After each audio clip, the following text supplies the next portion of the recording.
Okay, since Mr. Buster started us off with the opening statements, Mr. Jeffries will begin the closing statements. Thank you. I appreciate the opportunity to speak to all of you tonight and share with you that my vision will be about accountability, helping small businesses, helping families. I'm running against an opponent who has the highest pension of any supervisor. I'm running against an opponent who has the highest salary of any supervisor. I am proposing tonight that I will bring to you a whole new vision and a whole new energy in the 1st District office. We have no choice but to turn around this county.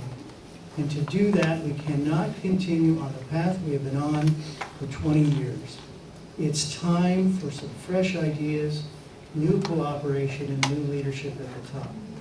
I have experience in local government and most importantly in the private sector and understand the challenges that everyone is facing when they're trying to deal with the County of Riverside.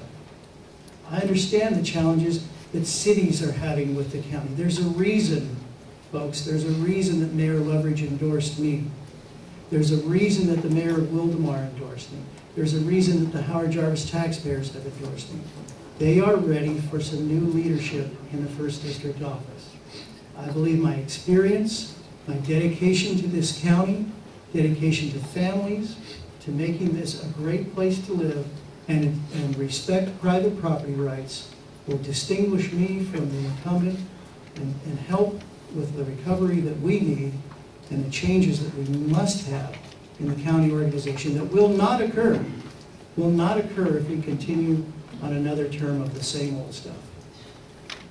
I would really appreciate your help. Mr. Buster. Well, there are good reasons why I'm endorsed by the district attorney, by the County Medical Association, by 5 of the City of Riverside council members, by other council members from the other cities I represent, by both major newspapers in our district, and that's because I not only have the experience, but I have the record of independent action on tough issues, often to my own political detriment, by the way. This pension issue, I mean, the union spent $400,000 in 2004 to try to oust me, another $250,000 to $3,000 in 2008. This time around, they spent over $300,000 on another candidate to try to get him in the running to oust me. And yet I've survived, and we have won a major battle by getting these pension reforms through all five major units, and ourselves, Board of Supervisors, paying a pension, reducing our own salary for a whole year by 10%. Mr. Jeffries has not reduced his salary by 10% even for a year. 18%. All right. He has not stepped forward to do this. Yet he considers it a part. He considers himself a small businessman, not an assemblyman, even though he's drawing a 6-figure salary with tax-free benefits as a state legislature, which he considers a part-time job.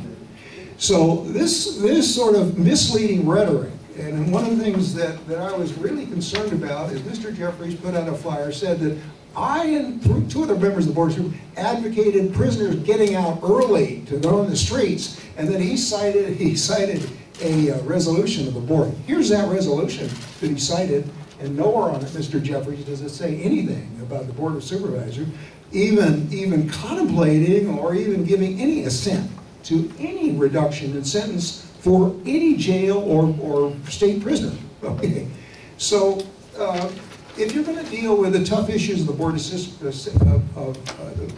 the Board of Supervisors do, you have to level with the residents and the voters and the business people. You have to gain their understanding and support, and I think I've done that. Thank you. Please join me in giving these guys a hand for